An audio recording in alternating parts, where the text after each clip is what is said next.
시청자 여러분 안녕하세요. 월요일 아침 9시 30분에 인사드리고 있습니다. 네, 오늘도 여러분들에게 다양한 정보들 함께 해드리겠습니다. 이 지역의 인사이트를 통해서 시장에 관한 다양한 동향들과 또 투자에 관한 꿀팁들 얻어가시면 좋을 것 같습니다. 저희가 뉴욕 증시부터 살펴보면서 또 시장 흐름들 하나하나 짚어갈 텐데요. 그렇다면 전거래일 마감됐었던 뉴욕 증시부터 살펴보겠습니다. 자, 뉴욕 증시는 혼조세로 마감한 모습이었습니다. 전반적으로 지표는 굉장히 양호한 수준으로 나왔었는데 일단은 기술주들이 하락하면서 나스닥과 S&P 500 지수 일제히 하락하는 모습 보여줬고요. 다우존스만 소폭 올라서는 모습들까지도 현재 포착이 됐습니다. 전반적으로 시장에 고점 부담감이 있는 것은 사실입니다. 뉴욕 증시의 고공행진 어디까지 갈 수 있을지에 관해서 의견도 다양한데요. 다만 올해에는 금리 인하 가능성이 있기 때문에 사상 최고가를 계속해서 찍어가지 않을까라는 시장의 분석도 나오고 있는 상황입니다. 자, 그렇다면 뉴욕 증시 헤드라인도 살펴볼 텐데 우리가 또 이번 주에 있을 1월달 FOMC 회의를 좀 주시해보자라고 되어 있습니다. 전반적으로 이번에 금리 인하를 하진 않겠지만 그래도 금리 동결이라는 카드는 여전히 유지되고 있기 때문에 시장에서 호재로 작용할 수 있다라는 분석들 나오고 있고요. 그에 따라서 CME 패드워치 역시도 3월달 금리 인하 가능성이 47%로 나타났습니다. 그러니까 금리 인하를 하겠다라는 것보다 동결을 한 이후에 다음 스텝 혹은 그 다음 스텝에 금리 인하를 할 수 있을 것이다라고 투자자들도 판단하는 것으로 보였습니다. 자, 그리고 중국이 계속되는 경기 악화로 인해서 경기 부양책을 출시했습니다. 그러니까 이제 다시 한번 돈을 풀고 있다라는 건데 그에 따라서 시장 자체의 유동성이 풍부해질 수 있다라는 분석들도 나오고 있습니다. 실제로 이런 경기 부양책은요, 뉴욕 증시뿐만 아니라 암호화폐 시장에도 호재로 작용되기도 했는데요. 관련해서는 잠시 뒤에 좀 다뤄드리겠습니다. 10년물 국채 수익률 한번 살펴보겠습니다. 여전히 높은 수준에 유지되고 있고요. 다만 이러한 유동성들이 조금 더 긍정적으로 시장에 해석이 되면서 달러 인덱스는 소폭 하락했고 골드 같은 경우에는 소폭 상승한 채로 마감된 시장이었습니다. 네, 전반적인 시장의 분위기 파악해 보실 수 있겠고요. 그렇다면 크립토 헤드라인도 살펴보셔야겠죠. 크립토 시장에는 어떤 뉴스들 차지했을까요? 자, 오늘도 4가지의 헤드라인 가지고 왔습니다. 일단 첫 번째 헤드라인부터 살펴볼 텐데, 자, 미국 정부가 1억 달러 이상의 비트코인 처분을 예정이다라는 그러한 기사들 나오면서 시장의 악재로 작용되기도 했습니다. 관련해서는 제가 잠시 뒤에 인사이트를 통해서 지금 현재 시장, 크립토 시장의 악재가 될 수 있는 탑3를 같이 한번 이야기해드리도록 하겠고요. 두 번째 헤드라인도 살펴보겠습니다. 두 번째 같은 경우에는 블랙록의 비트코인 보유 자산이 증가했다라는 소식들과 함께 많은 분들이 우려하시는 이 GBTC의 유출량에 관해서도 분석을 한번 해봤습니다. 현재 시점에서는 우리가 데이터적으로 어떻게 해석해 볼 수 있을지, 그리고 GBTC의 유출량이 실제로 우리 시장에 어떤 영향을 미치게 될지에 관해서도요, 객관적인 지표를 통해서 우리가 판단해 볼 수 있습니다. 관련해서 잠시 뒤에 다뤄드리도록 하겠고요. 세 번째 헤드라인도 살펴보겠습니다. 실제로 우리가 정말 시장의 큰 이슈들에 묻힌 이슈이긴 했었는데요. 홍콩은 굉장히 바쁘게 비트코인 현물 ETF를 거래하기 위한 준비를 해왔습니다. 일단 중국 시장은 아직 닫혀 있지만 홍콩 시장은 열려 있고 또 홍콩 시장을 통해서 중국의 암호화폐 시장이 다시 열릴 수 있을 것이다라는 투자자들의 기대감들은 계속되고 있는데요. 그와 관련해서 홍콩의 비트코인 ETF가 이제 본격적으로 거래 시작이 된다라고 합니다. 관련한 내용들도 계속해서 팔로우하고 있기 때문에요. 우리가 단순히 홍콩 시장만을 바라볼 게 아니라 이 홍콩 시장에서 중국 시장까지 넓혀갈 수 있는 가능성들 체크해보면 좋을 것 같습니다. 마지막 헤드라인 살펴보겠습니다. 테슬라 같은 경우에는 현재 비트코인 보유량을 유지하고 있다는 소식들 전해졌고요. 오히려 테슬라가 작년에 비트코인을 매도했다라는 소식들 때문에 시장에 살짝의 악재로 작용하긴 했었는데 그때 매도하지 않았더라면 테슬라 같은 경우에는 더 큰 자산을 보유할 수 있었을 것이다라는 판단이 시장에 나왔습니다. 그러니까 작년에 팔았던 게 일부 잘못된 판단이었다라는 그러한 판단이 나온 건데요. 현재 보유량은 계속해서 유지되고 있는 것으로 파악되고 있습니다. 이렇게 큰 기업들의 비트코인 보유량의 동향들도 계속해서 체크해 보시면 좋을 것 같습니다. 있습니다. 자, 그렇다면은 암호화폐 시장에 또 어떤 시세들이 현재 자리 잡고 있을까요? 여러분들 많이 궁금해하실 텐데요. 비트코인 시세부터 한번 체크해 보겠습니다. 네, 비트코인은 42,000달러 선 여전히 유지해주고 있습니다. 우리가 주말 사이에 비트코인이 반등하면서 시장에 또 한 번 희망론이 나오고 있습니다. 물론 일각에서는 비트코인에 관한 약세론도 여전히 유지되고 있고 3만 달러 선까지 떨어질 수 있을 것이다라는 분석도 있지만 이러한 분석이 무의미하게 현재 가격이 말해주고 있죠. 현재 42,000달러 선 회복되고 있는 모습이고요. 이더리움 시세도 살펴보겠습니다. 이더리움 같은 경우에도 2,200달러 선으로 좋은 흐름 여전히 유지해주고 있고요. 알트코인 흐름들도 살펴볼까요? 시총 상위를 차지하고 있는 솔라나 코인 보겠습니다. 현재 96달러입니다. 100달러 선 다시 한번 목전에 두고 있는 모습이고요. 그리고 솔라나의 뒤를 잇는 카르다노 에이다 역시도 큰 상승세는 아니지만 역시나 상승세 유지하고 있습니다. 리플 코인에 관해서도 관심 많으실 텐데요. 다른 알트코인 대비해서는 소폭 상승했지만 그래도 좋은 흐름 여전히 유지되고 있고요. 아발란체도 최근에 계속된 강세 나타나고 있습니다. 현재는 35달러 선에서 거래되고 있습니다. 시총 상위를 당당하게 차지하고 있습니다. 전반적인 시장의 마켓캡 상승하고 있다라고 보시면 되고요. 이러한 상승에 불을 지펴줄 만한 뉴스들이 있을까요? 오늘 인사이트를 통해서 한번 찾아봤습니다. 잠시 뒤에 저와 함께 다뤄보시면 되겠습니다. 네, 그럼 저는 잠시 뒤에 앵커석에서 찾아뵙도록 할게요. 오늘의 코인 가자!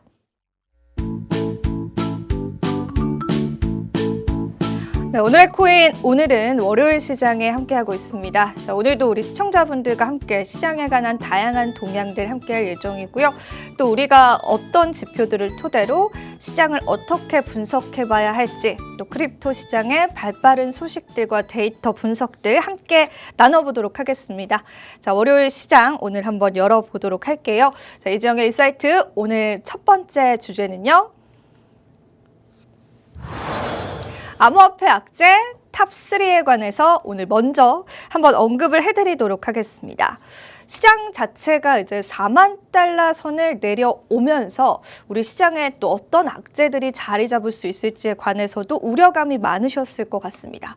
자, 오늘 본격적인 이야기를 나누기에 앞서서요. 제가 오늘 또 한 가지 자료를 좀 보여드릴까 하는데요. 이거는 사실 내용과는 조금 무관하지만 굉장히 또 흥미로워서 가지고 왔습니다. 여러분들이 잘 알고 계시는 이제 코인베이스, 미국의 암호화폐 거래소이죠. 그리고 이제 미국 뉴욕 증시에 상장되어 있는 회사이기도 하고 굉장히 이제 다른 이제 기술주들 대비해서는 큰 시가총액은 아니지만 그래도 시장에서 어느 정도 시가총액을 차지하고 있고 주가 반영률도 상당히 좋은 그런 기업입니다. 근데 이제 크립토컨트의 주기영 대표가 이제 X를 통해서 2023년도에 코인베이스 사무실 사진을 기재했습니다. 정말 1인 창업자가 어찌 보면 자취방에서 이렇게 하나의 회사를 설립했던 게 불과 10년 전이었는데 굉장히 큰 회사로 성장이 됐습니다. 이런 부분들을 보면은 굉장히 작은 단적인 예이긴 하지만 암호화폐 시장이 굉장히 커졌구나. 그 10년 전과의 인식과 지금의 인식 역시도 많이 달라졌구나. 이런 부분들을 확인해 볼 수 있겠고요. 또 이 사진을 보면서 또 전국에 계신 스타트업 대표님들 혹은 창업자 분들께서도 힘을 내셨으면 좋겠습니다. 그게 암호화폐 시장에 국한되지 않고 또 어떠한 사업이든 계속해서 또 정진해 나가면은 큰 기업으로 이렇게 성장을 할 수 있지 않을까 싶습니다. 크립토컨트의 회사, 그러니까 본인 회사에 관해서도 2018년도 10월 달 거의 혼자 혹은 이제 둘이서 창업했었던 그 사무실의 모습, 정말 이제 지하 골방처럼 보여지는 모습이죠. 그리고 이제 10년째 되지 않은 2024년도에 회사가 커진 또 사무실 사진을 함께 기재를 했었는데, 자, 이런 부분들 보면은 또 우리가 힘을 낼 수 있지 않을까 싶습니다. 크립토컨트는 현재 온체인 데이터 분석 회사로 또 굉장히 크립토 업계에서, 암호화폐 업계에서는 신뢰를 받고 있는 그런 회사다라고 보시면 되고, 또 한국인이 어찌 보면 대표로 있기 때문에 우리가 또 전 세계적으로도 뿌듯할 만한 성과들을 내고 있는 것 같습니다. 내용과는 좀 무관할 수 있지만 2018년도, 2024년도의 사무실 사진, 그리고 코인베이스의 불과 10년 전, 약 10년 전에 사무실 사진을 보시면은 기업의 성장률이라는 거는 우리가 지금 당장 가늠하기는 어려운 것 같습니다. 이런 부분들도 한번 재미삼아서 우리가 체크해 보면 좋을 것 같습니다. 좋습니다. 자, 그럼 오늘 본래 주제로 한번 넘어가 보도록 하죠. 일단은 우리 시장에 세 가지 악재가 있다라고 말씀을 드렸는데 사실 제가 생각할 때는 그렇게 큰 악재다라고 생각은 되지 않고요. 뭐 하나의 해프닝 정도라고 생각이 됩니다. 일단은 첫 번째로는 마운트 곡스의 매도량들이 시장에 나올 수 있다라는 그러한 악재들이 있을 수 있겠고요. 그리고 이제 두 번째 악재로는 미국 정부 역시도 비트코인의 1억 3천만 달러 정도를 매도할 수 있다라는 그러한 소식들 전해졌습니다. 미국 정부가 사실 전 세계에서 가장 많이 비트코인을 보유하고 있는 국가 중에 하나입니다. 그 뒤를 잇는 게 중국 정부인데 미국 정부 같은 경우에는 비트코인을 샀다라기보다는 여러 범죄자들에게 압수한 비트코인이다 보니까 이게 양이 상당합니다. 거의 이제 시장의 유동성에 충분히 영향을 줄 수 있는 그러한 물량을 보유하고 있다라고 보시면 되는데 시장에서 이제 미국 정부가 암호화폐 시장에 이 비트코인을 매각할 수 있다라는 그러한 소식들 전해지면서 시장의 악재로 작용이 되기도 했습니다. 하지만 제가 생각할 때는 엄청난 악재다라고 보기에는 다소 무리가 있는 것 같고요. 일단은 최근에 가장 큰 악재로 꼽히고 있는 것들이 역시나 GBTC 유출량이지 않을까 싶습니다. 그래서 관련한 최신 기사들도 제가 한번 가지고 와서 브리핑을 해드리도록 하겠습니다.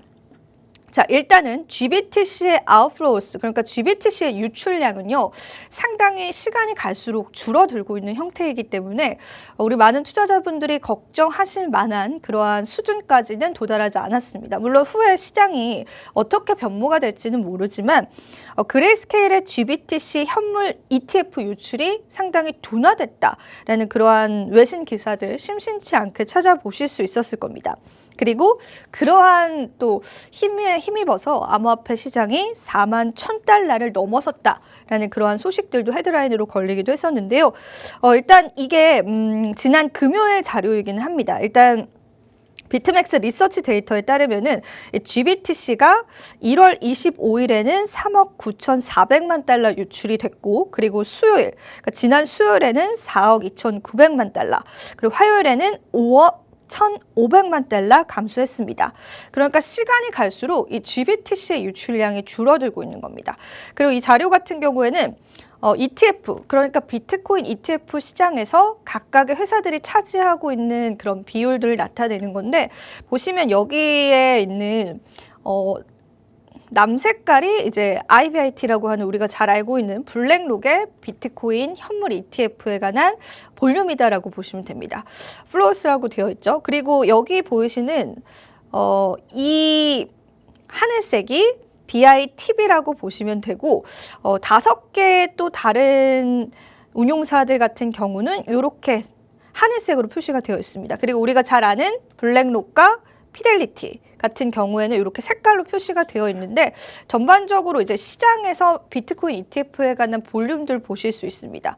일단은 지금 현재 볼륨이 약간은 좀 줄어든 상황입니다. 그러니까 전체적인 시장의 볼륨은 좀 줄어들었는데 그래도 GBTC에 관한 유출량들도 함께 줄어들었다는 게 포인트이지 않을까 싶습니다. 그래서 이 지표들도 여러분들이 같이 좀 체크를 해보시면 좋을 것 같고요. 온체인 지표로도 한번 보여드릴게요. 이게 GBTC의 펀드 홀딩스라고 해서 GBTC가 비트코인 현물 ETF를 얼마나 홀드하고 있느냐를 나타내는 지표인데 파란 색깔 선을 좀 주목을 해보시면 되는데 사실 비트코인 가격과는 거의 커플링 되어 가진 않고요. 이제 어떤 특정한 시그널이 있을 때 시장에 이제 유출을 하는 것으로 알려져 있는데 여기 보시면 그래프가 급격히 꺾여 있다라는 게 보이실 거예요. 이렇게 유출을 그만큼 굉장히 상당하게 급격하게 하고 있다라는 게 보이실 텐데 이게 사실 불과 한 달도 되지 않은 수치입니다.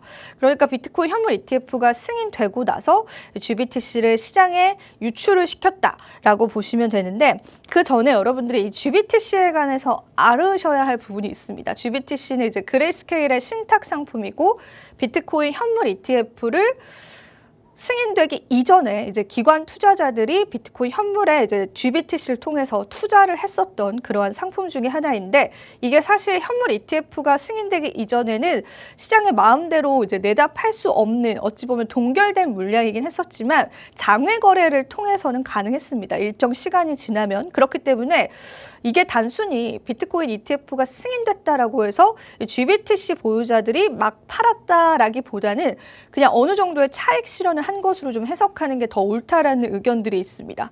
실제로 굉장히 이제 많은 물량을 급격하게 팔았다라는 게 온체인 지표를 통해서도 확인이 된다라고 보시면 되고요. 그런데 중요한 거는 또 이러한 매도세가 어느 정도는 소강 상태다라는 부분들도 체크를 해보셔야 될 것 같고, 그래프가 이렇게 꺾여 있는 만큼 이제 이미 많은 물량들이, 그러니까 유출된 물량들은 많이 유출이 됐다라는 그러한 시장의 해석들도 있다라는 것도 같이 체크를 해보시면 좋을 것 같습니다.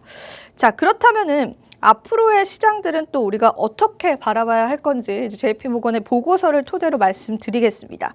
만약에 이제 GBTC에 관한 악재들이 좀 해소가 된 상황에서 추가적인 유출이라든지 암호화폐 시장에 또 어떤 악재가 있을 수 있을까에 관해서는 일단 GBTC의 차익 실현이 크게 마무리가 됐다라고 하면서 비트코인의 추가 하락은 제한적일 것이다라고 분석을 했습니다. 자, 그리고 GBTC의 수수료가 1.5%이기 때문에 차익 실현의 물량도 있지만 IBIT와 같은 블랙록과 피델리티와 같은 비교적 수수료가 굉장히 저렴한 그런 운용사로 옮겨갔을 가능성도 언급이 됐기 때문에 우리 투자자들이 이제 궁금해하시고 걱정하셨었던 GBTC의 유출량에 관해서는 그래도 어느 정도는 한시름 놓으셔도 좋지 않을까 싶습니다. 그래서 관련한 내용들도 같이 한번 체크해 보시면 될 것 같고요. 자, 그리고 또 추가적인 외신 기사를 보여드리자면 일단 블랙록 같은 경우에는 ETF 최초로 AUM이 20억 달러가 달성됐다라는 소식인데, 이게 어떤 내용인지 한번 같이 살펴보겠습니다. 일단 이제 블랙록 같은 경우에도 비트코인을 계속해서 좀 사들이고 있는 그러한 모양새가 포착이 됐는데, 이 AUM이라고 하는 거는 관리 자산입니다. 관리 자산이 20억 달러에 도달을 했다. 계속해서 우상향하고 있다라는 거기 때문에 사실 이제 블랙록이 실제로 현물 시장에서 비트코인을 좀 매입하고 있고 추가적인 매입들이 있을 수 있다라는 것들은 어찌 보면 데이터로 조금 확인되는 내용입니다. 그러다 보니까 우리 현물 시장에서 비트코인의 추가적인 상승률도 예상해 볼 수 있지 않을까 싶습니다. 블랙록 같은 경우에는 비트코인 4,300개를 추가로 매입을 해서 총 토큰 보유량이 49만 900개로 늘어났습니다. 49,900개입니다. 49,900개로 늘어났고, 일단 금액으로 따지자면 20억 달러가 넘어섰다라는 그러한 내용들도 확인을 해볼 수가 있겠습니다. 그리고 제가 한 가지 좀 중요한 지표를 좀 보여드릴까 하는데요. 이게 이제 전체 시장에서 지난주에도 보여드린 적이 있었던 지표인데, 어떤 기관들, 또 어떤 컴퍼니, 회사들, 또 그리고 어떤 또 개인들이 비트코인을 많이 보유하고 있을까를 히트맵으로 나타낸 그런 자료 입니다. 한눈에 보기 굉장히 쉽죠. 앞서서 말씀드린 것처럼 정부 쪽으로 가보면은 역시나 유나이티드 스테이츠, 그러니까 미국이 정말 많은 비트코인을 현재 보유하고 있다라는 게 한눈에 보이실 겁니다. 그리고 그 다음을 잇는 게 차이나도 만만치가 않습니다. 중국 역시도 19만 개의 비트코인을 보유하고 있는 비트코인의 최보유국 중에 하나다라고 보시면 되고, 그 뒤를 잇는 게 바로 일단은 컴퍼니 쪽으로 가보자면은 마이크로 스트래티지, 여러분들이 잘 알고 있는 마이크로 스트래티지 역시도 상당히 많은 양의 비트코인을 현재 보유하고 있다는 게 보이실 겁니다. 자, 그리고 여기서 중요한 게 그레이스케일의 비트코인이, 이게 금요일 자료인데요, 여전히 상당히 많은 수준을 차지하고 있습니다. 물론 조금 줄긴 했었는데 그 수준이 또 만만치 않게 많다라는 게 우리가 이제 유출량이 어느 정도 줄어들었다라고 하더라도 추가적으로 걱정해 볼 만한 요소이지 않을까 싶습니다. 그래서 이러한 부분들 지표로 여러분들 같이 한번 확인을 해보시면 될 것 같고요. 이 부분은 이제 그레이스케일의 유출량입니다. 아까 보여드린 온체인 지표와 비슷한 그런 지표다라고 보시면 되고, 여기 유나이티드 스테이츠의 또 유출량인데요. 최근에 유출을 이제 추가적으로 하겠다라는 소식들 전해지면서 이 유출량이 좀 줄어들지 않을까라는 걸 예상할 수 있는 지표다라고 보시면 될 것 같습니다. 자, 그렇다면은 오늘 두 번째 주제도 한번 열어보면서 추가적인 온체인 데이터 분석들 한번 해보겠습니다. 자, 이지영의 인사이트 오늘 두 번째 주제는요, 온체인 데이터로 보는 비트코인 가격 정점 시기에 관해서 오늘 함께 이야기 나눠보겠습니다. 자, 오늘도 역시나 온체인 지표를 한 가지 가지고 왔는데요. 시장에서 언제 우리가 이 비트코인의 정점을 바라볼 수 있을까? 크립토컨트의 한 분석과의 인사이트를 참고했습니다. 관련해서 이제 내용들을 가지고 왔는데 이 온체인 지표들 여러분들 집중을 해주시면서 시장에 관한 동향들 예측을 해보시면 좋을 것 같아요. 일단 결론부터 좀 말씀을 드리자면은 시장에 관한 정점은 오히려 내년입니다. 내년 4월에서 8월 사이일 것이다 라고 그렇게 보고 있는 지표입니다. 자, 이 지표를 하나하나 좀 뜯어보도록 할게요. 팔로우를 해보시면 될 것 같고 이 빨간색 선이 비트코인 반감기입니다. 우리가 사실 지금 시장에서 반감기에 관한 이슈들을 좀 기다리고 있는데 이 빨간색 선이 첫 번째 반감기, 두 번째 반감기, 그리고 세 번째, 마지막으로 우리가 기다리고 있는 네 번째 반감기다라고 보시면 되는데 패턴들을 보시면 됩니다. 일단 첫 번째 반감기가 오기 이전에 비트코인이 2.48달러였습니다. 지금으로서는 상상도 할 수 없는 가격이죠. 자, 그리고 나서 반감기에 도달했고 오히려 반감기에 도달하고 나서 1000달러가 넘어가는 최고가를 찍게 됩니다. 그리고 또 4년이라는 사이클을 봤었을 때 이 1000달러가 넘어가는 비트코인이 다시 200달러 선으로 내려옵니다. 정말 하락률이 어마어마하다라고 보여지는 지표이죠. 그리고 반감기 때 이 200달러 정도가 한 3배 좀 못 미치는 가격, 650달러까지 찍은 이후에 반감기 이후에 1년 정도 지나면 자, 여기 보시면 1 years after라고 되어 있죠. 1년 정도 지나면 2,500달러까지 치솟습니다. 그럼 세 번째 사이클도 볼까요? 세 번째 사이클 역시도 2,500달러 선이 이전처럼 확 내려가진 않았지만 여기 보시면은 반감기 이전에 역시나 큰 하락을 겪었다가 반감기 때는 8,700달러까지 올라왔다가 반감기 1년 후에 정말 어마어마한 수치로 치솟았습니다. 이게 우리가 누렸었던 최근 불장이다라고 보시면 됩니다. 그렇다면 이 사이클들로 봤을 때 지금 시장에서 우리가 최근에 31,000달러 선을 찍었었을 때가 정말 동일한 사이클로 비트코인 반감기 1년 전의 시점이다라고 이야기를 하면서 이 이후의 시점들을 이 분석가는 추가적으로 예측을 했습니다. 일단 비트코인의 가격 형태가 이제 반감기가 될 때마다 현저한 일관성을 보여준다라고 하면서 이 지표에 따르면은 비트코인이 오히려 반감기 때가 최고가가 아니라 반감기가 지난 1년 후가 최고가가 될 것이다라고 내다보고 있습니다. 사실 우리 투자자분들께서는 이러한 시장의 사이클들을 잘 아시기 때문에 비트코인 현물 ETF에 관한 악재들을 어찌 보면 크게 염두에 두지 않고 좀 장기적인 관점에서 보는 것 같습니다. 이 분석가도 그렇게 분석을 하고 있습니다. 시장을 조금 장기적인 관점에서 사이클적으로 바라보는 것이 좋다라고 알고 있고요. 그렇다면 이번 반감기의 점점 같은 경우에는 올해가 아니라 내년 4월에서 8월 사이일 수 있습니다라고 이야기를 했습니다. 이 온체인 데이터 상으로 봤을 때 시장의 정말 큰 강세, 고점 부근은 2025년 4월에서 8월 사이일 수 있다라는 그러한 결론들까지도 도출해 볼 수 있는 온체인 지표 중에 하나였습니다. 참고를 해보시면서 이제 투자 전략을 세워보시면 좋을 것 같고요. 지금 시장의 또 그런 동향들이 이전 사이클과 비슷하기 때문에 이러한 부분들도 여러분들이 함께 염두를 해두시면 좋을 것 같습니다. 자, 오늘도 온체인 지표까지 좀 열심히 달려왔던 또 월요일 시장이었습니다. 여러분들에게 또 도움 되셨을 시간이길 바라고요. 저는 여기서 물러나 보도록 할게요. 투자 고지 드리겠습니다. 본 방송에서 제공하는 정보는 투자 판단에 대한 조언일 뿐입니다. 가치 판단과 상승 하락 보장하고 있진 않다라는 점 다시 한번 유의 부탁드리고요. 저희는 내일 이 시간 더 알찬 정보들로 찾아뵙도록 할게요. 오늘도 시청해주신 여러분 고맙습니다.